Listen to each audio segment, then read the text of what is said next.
In 1997, a British woman wrote a book about an orphan child who discovers he's destined to save the world. By 2011, that book series had generated over $7 billion and convinced an entire generation that somewhere, written in the stars, was proof they were special. They just had to wait for someone to tell them. 27 years later, they're still waiting. And the question nobody's asking is, what exactly are they waiting for? Because if you examine the structure carefully, the chosen one doesn't teach you how to become exceptional. It teaches you how to accept that you will never be. So we telling people that Harry Potter lied to them? Winston, you know how the internet gets when you mess with their childhood. We talking death threats from people with wand tattoos and always carved into their mirrors. I'm not interested in desecrating childhood's tombs. I'm interested in examining what those childhoods did to the adults they became. Good evening. My name is Winston Eves, and today from my archive, we are examining the Chosen One archetype. The Chosen One is not a character, it's a mechanism, and it operates on one fundamental principle: external validation of internal worth. The protagonist does not become special through choice, training, or moral evolution. They are special because the universe declared it before they could speak, before they could walk, and in some cases, before they were even conceived. Consider Harry Potter. The prophecy about him and Voldemort was made before Harry was born. Dumbledore hears it, believes it, and then watches as Voldemort attempts to kill an infant and accidentally creates the very weapon that will destroy him. The scar on Harry's forehead is not just a mark, it's a receipt, proof of cosmic transaction. Harry doesn't have to wonder if he's capable of defeating the Dark Lord. The universe has already confirmed he's the only one who can. But the thing is, Winston, they put that boy in a cupboard under the stairs, treated him like unwanted luggage. And Dumbledore knew the whole time he was special, knew he'd need to walk to his own death eventually. So he left him there, getting traumatized, on purpose. That's not destiny, that's engineering. Precisely. And that engineering reveals what the Chosen One archetype is actually constructing. Not a hero who overcomes obstacles, but a hero who endures them long enough for the prophecy to activate. A traditional hero becomes worthy. They start ordinary and end extraordinary because of choices made and lessons learned. The Chosen One starts extraordinary and simply has to accept it. One is transformation, the other is revelation. Both are valid narrative structures, but they're teaching completely different lessons about how significance works. In The Matrix, Neo spends the entire first act asking, "Am I the one?" And everyone responds with variations of, "You'll know when you are." Not, "You'll become the one through discipline." Not, "You have the potential to be the one if you choose wisely." You simply know, as if identity were a light switch rather than a dimmer. And when does Neo know? When he dies. When his heart stops beating and Trinity kisses him back to life. He had to literally die and resurrect to accept his own importance. And that moment of acceptance, that surrender to destiny, is framed as enlightenment. But structurally, it's compliance. Neo becomes powerful the moment he stops questioning the role he was assigned to and accepts the identity everyone insisted he already had. This is the first principle of the Chosen One. Your significance is not something you build, it's something you uncover. And the uncovering feels like relief because it means you were never responsible for becoming enough. You already were. You just didn't know it yet. Frodo Baggins operates on the same principle. He does not volunteer for the quest because he's evaluated his skills and determined he's the best candidate. He volunteers because Gandalf has spent the entire Council of Elrond explaining that hobbits are uniquely resistant to the ring's corruption, and that Frodo specifically was meant to have it. Bilbo was meant to find it, and Frodo was meant to inherit it, and therefore Frodo is meant to destroy it. But Bilbo found that ring by accident, Winston. He was crawling around in the dark, terrified, and just put his hand on something cold. That's not destiny, that's luck. Bad luck. But the story reframes the accident as intention, takes randomness, and calls it fate. Exactly. Because what the Chosen One provides is not power, it's context. A framework that transforms suffering from meaningless into meaningful. And meaningful suffering is psychologically tolerable in ways that random suffering is not. This is where the Chosen One begins to function like a secular martyrdom narrative. The saint suffers because God requires it. The Chosen One suffers because destiny requires it.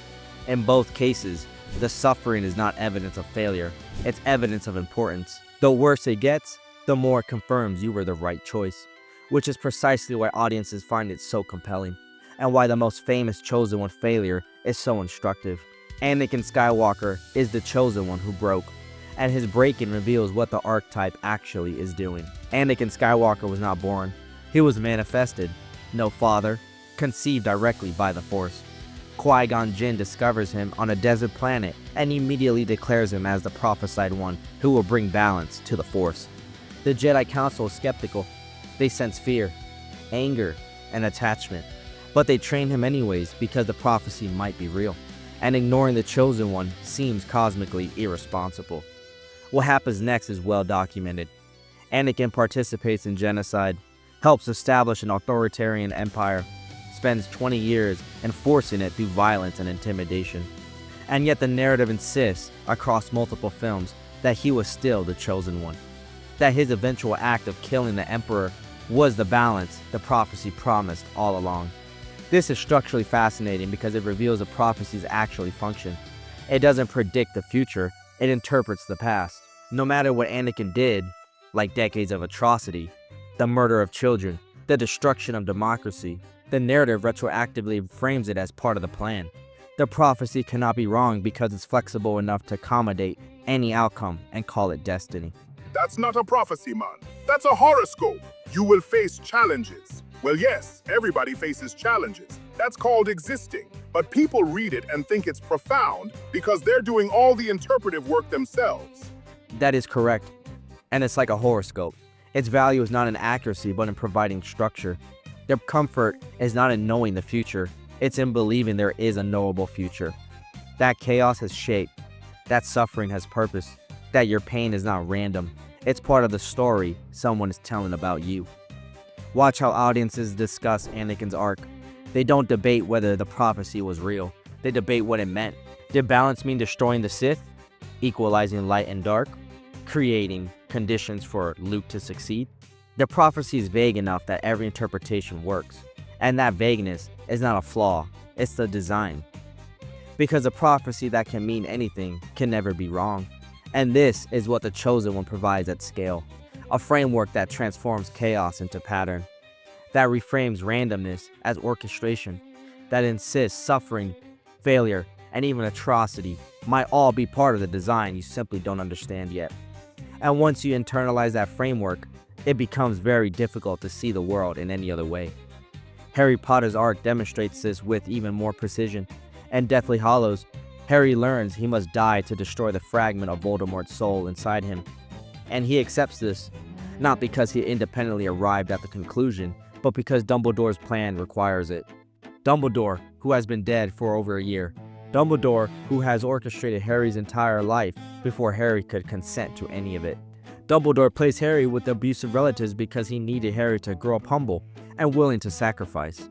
He engineered a childhood of neglect and mistreatment so that when the time came to ask a 17-year-old to walk into a forest and let a murderer kill him, that boy would do it, and he would think it was his choice, his noble decision. But Dumbledore constructed that decision, year by year, trauma by trauma, revelation by revelation. He built a child soldier who'd die when asked, Winston. And the story calls him wise. Nobody calls him what he actually is, a very patient architect of martyrdom.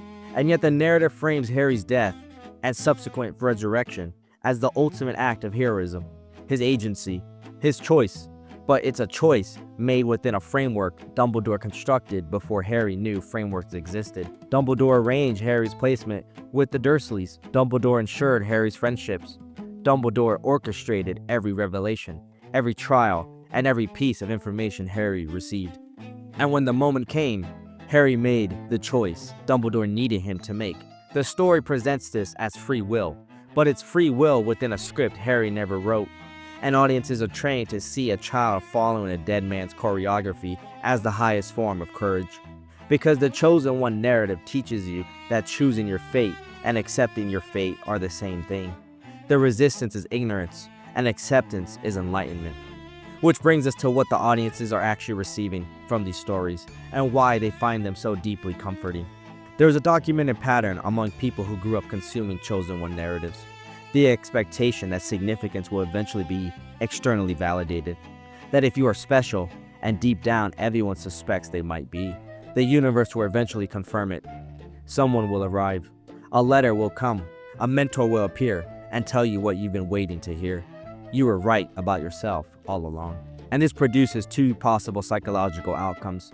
Either you conclude you are not special after all, which is devastating because the culture has trained you to equate being ordinary with being worthless. Or you conclude the revelation simply hasn't happened yet, which means you wait. You wait for the call to adventure, the supernatural letter, the moment everything makes sense. Look at how people describe this experience. These are not entirely jokes. They're jokes wrapped around genuine anxiety. The anxiety that you might be ordinary, that your life might not be part of a larger narrative, that your significance might not find you, which means you'd have to build it yourself. And building it yourself requires admitting you don't already have it. And that's the trap, isn't it? The chosen one doesn't teach you how to become special. It teaches you that special people don't have to become anything. They just discover what they already are. So effort starts to feel like evidence you're not chosen. Exactly. The chosen one provides a very specific kind of meaning that requires no construction. You don't have to build a significance through action, choice, or perseverance. You simply have to wait for significance to recognize you. And if it doesn't, the failure is not yours. It's the universe's for not revealing what you already suspect is true. The Matrix demonstrates how unfalsifiable this becomes. The Oracle tells Neo directly, "You are not the one," and Neo accepts this. And then the circumstances change. Neo manifests his abilities, and he seemingly proves her wrong. Except the Oracle later explains she told Neo he wasn't the one because he needed to hear that, to become it. Rejection was part of the process, and doubt was part of the design. So even when prophecy tells you you're not chosen, you might still be chosen. You just need to be told you weren't, so you could prove you were. This means even rejection confirms the framework. Even failure might be part of the plan. There's no outcome that disproves it. And once you internalize this framework, every outcome supports it. If positive things happen, you're chosen. If negative things happen, you're being tested. If nothing happens, your moment hasn't arrived. There is no failure state, which means there's also no point where you have to act independently, because action would imply you weren't already special enough. This is not just a narrative structure, it's a cognitive pattern, and it's one that millions of people have absorbed without recognizing it as a way to interpret reality rather than the way reality works. Frodo's arc demonstrates another dimension of this. He does not defeat Sauron through intelligence, strength, or moral superiority. He succeeds because Gollum bites off his finger and falls into the lava. An event Frodo neither planned nor controlled. Frodo's actual contribution is endurance, lasting long enough for an accident to intervene. And the story frames this as heroic. Endurance becomes equivalent to victory. Simply surviving becomes enough. Now endurance absolutely has value. Sometimes survival is the only available form of this resistance. But the narrative never asks Frodo to be clever, to adapt, to solve problems independently. It asks him to carry a weight and not break. And when he does break, when he claims the ring for himself at the final moment, the story resolves itself through an accident, not through Frodo's choice. So his heroism is just not dying before the lucky accident happens. That's a particular definition of agency, Winston. That's right. And for audiences living in conditions where active problem-solving feels futile, economic systems they didn't create, environmental crises they can't individually solve, political structures unresponsive to personal action, this is deeply resonant. You're not failing by not fixing things, you're enduring. And in the Chosen One framework, endurance is sufficient. Sometimes it's even superior to action, because action implies you are trying to change a destiny that was already written. This brings us to what the Chosen One actually trains audiences to accept. That your role is not to change systems, but to recognize the person who will. That significance is rare and destiny is real. That your job is to endure your circumstances and wait for someone special enough to matter. And this training has measurable cultural effects. The Chosen One is not a relic of an old storytelling. It is not dominant narrative structure of contemporary popular fiction. Harry Potter, The Matrix, Star Wars, Dune, Percy Jackson, The Hunger Games, Kung Fu Panda. Even stories that attempt to deconstruct it, like The Last Jedi, still center on whether Rey is someone or no one, as if those stories are the only two options available. And this dominance accelerated dramatically in the late 1990s and 2000s. The Matrix in 1999, Harry Potter beginning in 2001, Lord of the Rings 2001 through 2003. This timing is not coincidental. This was the post-Cold War moment when grand narratives about progress collapsed, when economic precarity increased for younger generations, when individuals increasingly felt subject to systems they could not meaningfully influence, like corporations, government, and technology. The Chosen One surged precisely when audiences needed a story that explained why improvement wasn't happening, and it provides that explanation elegantly. The rot was always there. The systems were always failing. The heroes were always doomed, not because of choices anyone made, but because the nature of the world itself. This is tremendously useful if you're exhausted from trying and failing to make things better. It transforms "I couldn't fix it" into "it couldn't be fixed," removes the personal failure and replaces it with cosmic inevitability. That's considerably more comfortable. Exactly.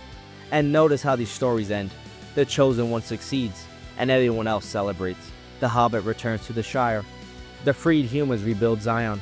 The wizarding world continues. The fundamental structure remains largely unchanged. The systems that created the crisis are not dismantled. They're simply managed by the correct individual.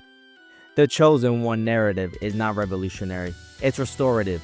It returns the world to a functional state by putting the right person in the right role.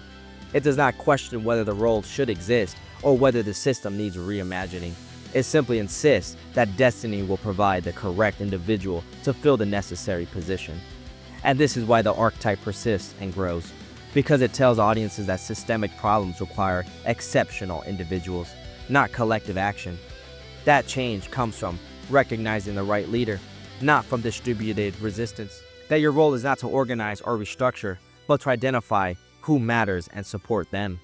Millions of people wait in lines, sometimes overnight, to watch the next installment, to see the Chosen One succeed, to receive confirmation that someone, somewhere, is special enough to resolve what feels unresolvable.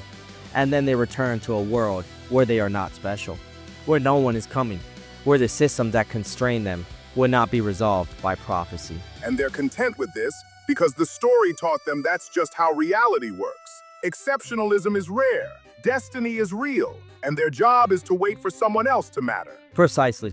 The Chosen One is not a conspiracy. It's not a deliberate attempt to pacify audiences. It's a story structure that emerged and persists because it serves a psychological need. How do I make sense of my powerlessness without it destroying me? How do I live in a world I cannot change without that inability making me worthless? And the answer the Chosen One provides is elegant. You matter by recognizing who really matters. Your significance is in supporting their significance. And the answer the Chosen One provides is elegant. You matter by recognizing who really matters. Your significance is in supporting their significance. And that's enough. So here is my question worth considering. When you watch the Chosen One accept their destiny and resolve what seemed unresolvable, when you feel that particular sense of satisfaction and completion, are you experiencing hope that meaningful change is possible? Or are you experiencing relief that meaningful change is someone else's responsibility? Both are understanding the responses to living in a complex system, but only one requires something of you after the credits roll. Which one describes you? But these are just my observations.